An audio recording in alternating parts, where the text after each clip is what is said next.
Welcome to the bond study all of you. आज मैं आप लोगों के साथ chapter first of biology class 10th का लाइफ प्रोसेस का एक टॉपिक डिस्कस करने जा रहा हूं जिसका नाम है फोटोसिंथेसिस। ठीक है, और अपन जो है फोटोसिंथेसिस डिस्कस करेंगे खूब अच्छे तरीके से कि सर फोटोसिंथेसिस एक्चुअली होता क्या है और किस तरीके से हम जो है फोटोसिंथेसिस के ऊपर वर्क कर सकते हैं। मैं वन शॉट में आपको फोटोसिंथेसिस की हर एक चीज़ बता दूंगा। ठीक है, जो मिनिमम से मिनिमम आपका बोर्ड में या मैक्सिमम से मैक्सिमम नंबर आपको स्कोर करने की मैं मदद करेगा फोटोसिंथेसिस के लिए। ठीक है, तो उसके साथ मेरे साथ बने रहिए और चैनल को सब्सक्राइब कर दीजिए और बेल का आइकन दबा के उसको नोटिफाई कर लीजिए ताकि अगला मेरा कोई भी लेक्चर आप लोग मिस ना कर पाएँ। ठीक है, और आइए मैं आपको दिखाता हूँ फोटोसिंथेसिस एक्चुअली क्या होता है। Good morning students, we are discussing about the term of the photosynthesis. This is called photosynthesis.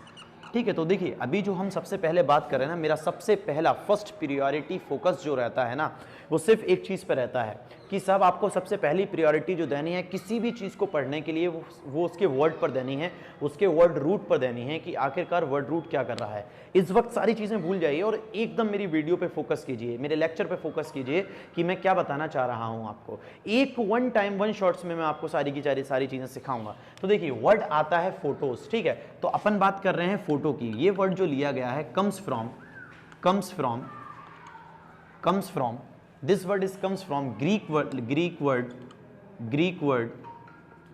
Word जिसका नाम है फोटोज। इसका नाम क्या है साहब? फोटोज। फोटोज का मतलब होता है लाइट। फोटोज का क्या मतलब होता है साहब? लाइट। कि साहब लाइट। ठीक है, अब लाइट कौन सी?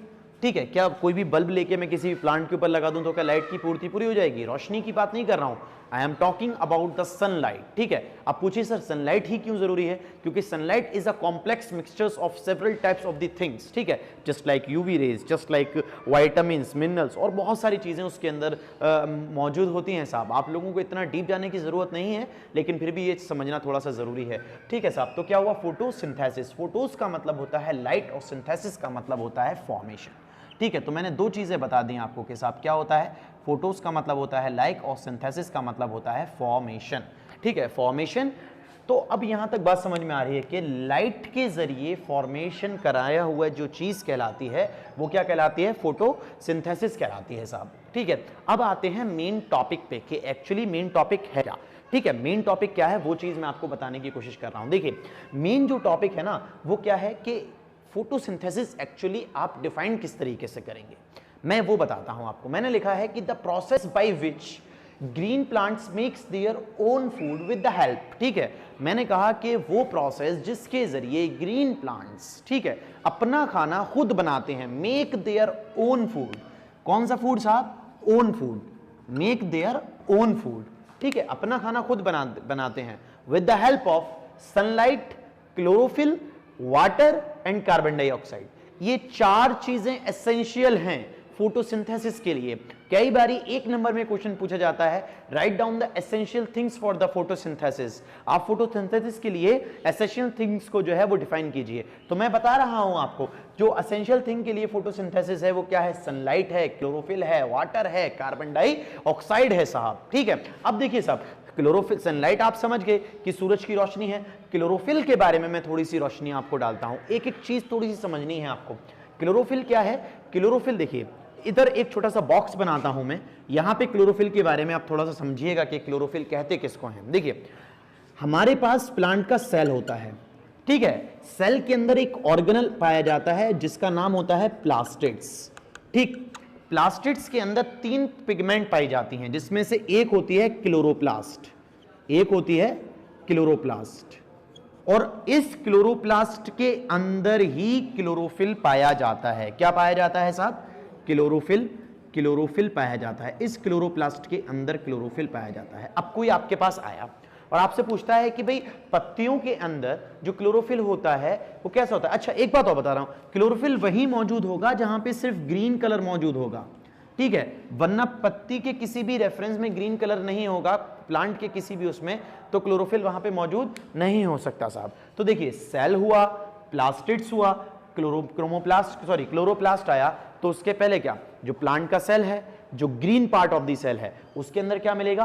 प्लास्टिड्स मिलेगा, प्लास्टिड्स के अंदर क्लोरोप्लास्ट होगा, ठीक है। क्लोरोप्लास्ट किस कलर का होता है? ग्रीन कलर का होता है। और कभी कभी सवाल भी पूछा जाता है कि सर एक बार बताइए, जो क्लोरोप्लास्ट का ग्रीन कलर है वो किस वजह से है? तो chloroplast is green due to the presence of the green colour pigment chlorophyll.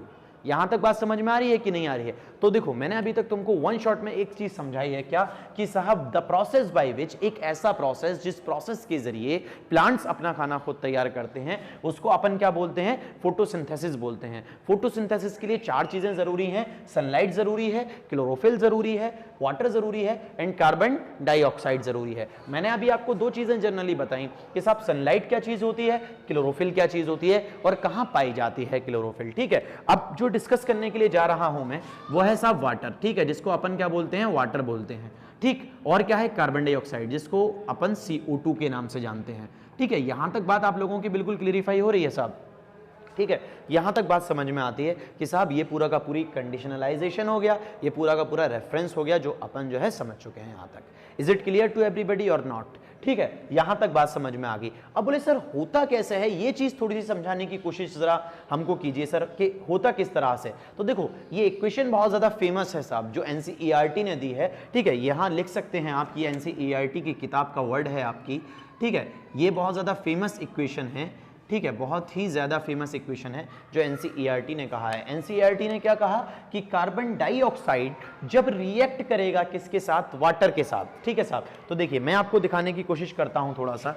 6CO2 plus 12H2O, ठीक है, in the presence of chlorophyll, in the presence of chlorophyll and sunlight, ठीक है। तो क्या बनाएगा? ग्लूकोज बनाएगा, C6H12O11, O11 ही है ना साहब, ठीक है। H12O6 होता है वो, ठीक, O6 होगा, प्लस 6H2O और मॉलिक्यूल निकलेगा 6O2 का बाहर। इस तरीके से होता है। अब बोले सर देखिए, आपने इक्वेशन लिख दी, आपने क्या काम किया कि सर इक्वेशन को ही, इसको जो वर्डिंग लिखी हुई थी, वर्ड टाइप में लिखी हुई थी, उसी इक्वेशन को आपने किस टाइप में कर दिया? उसको तोड़ के न्यूमेरिकल वैल्यूज में आप ले आए, जो फॉर्मुलाइजेशन में ले आए आप। लेकिन समझाने की कोशिश करता हूं। देखो इसका सबसे पहली बात, जो यहाँ नंबर लिख रहे हैं, ये बैलेंसिंग की गई है। ये बैलेंसिंग क्या है? ये केमिस्ट्री के फर्स्ट चैप्टर में आप क्लास 10th में समझते हैं कि क्या होती है। ये वहां पे आपको ज्यादा बेहतर तरीके से समझ में आएगा। तो मैं अभी सिर्फ बताना चाह रहा हूं कि कार्बन डाइऑक्साइड रिएक्ट करती है वाटर के साथ, ठीक है, मिलती है वाटर के साथ, किसकी मौजूदगी में? क्लोरोफिल की मौजूदगी में और सनलाइट की मौजूदगी में। तो क्या बनाती है? ग्लूकोज बनाती है, वाटर बनाती है और O2 बनाती है। वही O2 जब ये बनता है ना, O2 जब ये फोटोसिंथेसिस होती है, तो वही O2 प्लांट बाहर निकालते हैं, ठीक है, और उस O2 को फिर हम इनहेल करते हैं। मैं आपको बता दूं कि जो प्लांट्स होते हैं वो अपोजिट करते हैं हमारा, हम ऑक्सीजन अंदर लेते हैं प्लांट और कार्बन डाइऑक्साइड बाहर निकालते हैं। प्लांट्स इसका बिल्कुल अपोजिट करते हैं। प्लांट्स क्या काम करते हैं? ऑक्सीजन अपने अंदर से निकालते हैं और कार्बन डाइऑक्साइड अपने अंदर लेते हैं। इसी तरीके से जो पूरा का पूरा नेचर है, उसने उसको इक्विलिब्रियम में बना रखा है। Is it clear to everybody or not? ठीक है, यहां तक बात समझ में आई। अब प्रोसीजर होता कैसे है, किस तरीके से पूरी की पूरी फोटोसिंथेसिस होती है, वो बात मैं आपको पूरा का पूरा समझाने की कोशिश करता हूं। देखिए, जो फोटोसिंथेसिस होती है ना, वो किस तरीके से होती है, वो स्टेप लिखे हैं मैंने, स्टेप इन्वॉल्व्ड इन फोटोसिंथेसिस, ठीक है, स्टेप इन्वॉल्व्ड इन फोटोसिंथेसिस, बहुत ज्यादा इंपॉर्टेंट पॉइंट है। देखिए, सबसे पहले क्या होगा कि, अच्छा एक चीज और बता दे रहा हूं, जब कभी भी फोटोसिंथेसिस होगी तो फोटोसिंथेसिस सिर्फ हमेशा उसी जगह पर होगी जहां पे ग्रीन प्लांट्स मौजूद हैं साहब। ये चीज थोड़ी सी अपने दिमाग के अंदर बिठाइएगा। तो सबसे पहले जो green part of the plant है, जिस तरीके से उसकी लीव्स हैं, उसका भाई मेजरली, अगर मैं नीम के पौधे की बात करूं तो उसके अंदर जो उसका रूट है वो तो खैर होता नहीं है ग्रीन, लेकिन जो उसकी लीव्स हैं वो ग्रीन होती हैं। वो ग्रीन लीव्स क्या करेंगी? उसका एब्जॉर्प्शन कर लेंगी, ठीक है। जो सनलाइट आएगी, सोलर एनर्जी, सनलाइट को क्या कहते हैं अपन? सोलर एनर्जी कहते हैं। यहां ब्रैकेट में लिख लीजिए आप, क्या कहते हैं? सनलाइट को सोलर एनर्जी कहते हैं, ठीक है। जो सनलाइट आएगी, उस सनलाइट को वो पत्तियां क्या करेंगी? एब्जॉर्ब कर लेंगी, ठीक है, अपने अंदर रख लेंगी, ठीक है। यहां तक बात समझ में आई? वो सनलाइट को वो पत्तियां क्या करेंगी? एब्जॉर्ब कर लेंगी। फिर उसके बाद क्या होगा कि उसी सनलाइट को, उसी सोलर एनर्जी को चेंज कर देंगे केमिकल एनर्जी के अंदर। ठीक है। अब पूछे सर क्या होगा, ऐसा क्या कि ऐसी क्या जरूरत पड़ गई प्लांट को कि उसने सनलाइट को लिया, अपने अंदर एब्जॉर्ब किया और फिर उसको केमिकल एनर्जी में चेंज कर दिया। ये भी तो सवाल हुआ ना। तो मैं आपको इस सवाल का जवाब देता हूं कि आखिरकार क्या होता है। देखो मेरी बात को थोड़ा सुनने की कोशिश करो कि उसने क्या काम किया, सनलाइट आई, एब्जॉर्ब कर लिया, ठीक है। अच्छा एब्जॉर्ब कौन करता है, ये बात मालूम है? सनलाइट के अंदर, प्लांट के अंदर कौन से पार्ट ऐसा है जो उसको एब्जॉर्ब पकड़ने की ताकत रखता है? पकड़ता कौन है? क्लोरोफिल नाम का पिगमेंट पकड़ता है साहब। कौन पकड़ता है? क्लोरोफिल नाम का पिगमेंट पकड़ता है। ये क्लोरोफिल नाम का जो पिगमेंट होता है ना साहब, ये पिगमेंट क्या करता है कि उसको अपने अंदर पकड़ लेता है और चेंज कर देता है। तो देखो मैंने क्या लिखा है साहब यहाँ पे, conversion of the solar energy into the chemical energy, ठीक है। जो कन्वर्जन होता है केमिकल सोलर एनर्जी का केमिकल एनर्जी के अंदर, ठीक है, कन्वर्जन हो गया। अब वो केमिकल एनर्जी क्या करेगी कि जो वाटर का मॉलिक्यूल है यहां पर H2O, इस वाटर के मॉलिक्यूल को स्प्लिट अप कर देगी दो हिस्सों में। अब वो दो हिस्से कौन से होंगे? एक हाइड्रोजन का होगा और एक ऑक्सीजन का होगा, ठीक है। Split up into the hydrogen and oxygen, मतलब ये जो केमिकल एनर्जी है ये क्या काम करेगी, उसको तोड़ देगी। उसके बाद जो रिडक्शन होगा CO2 का, वो क्या बनाएगा, जो CO2 यहां से बचेगी उसको रिड्यूस होके, रिडक्शन होके ग्लूकोज बन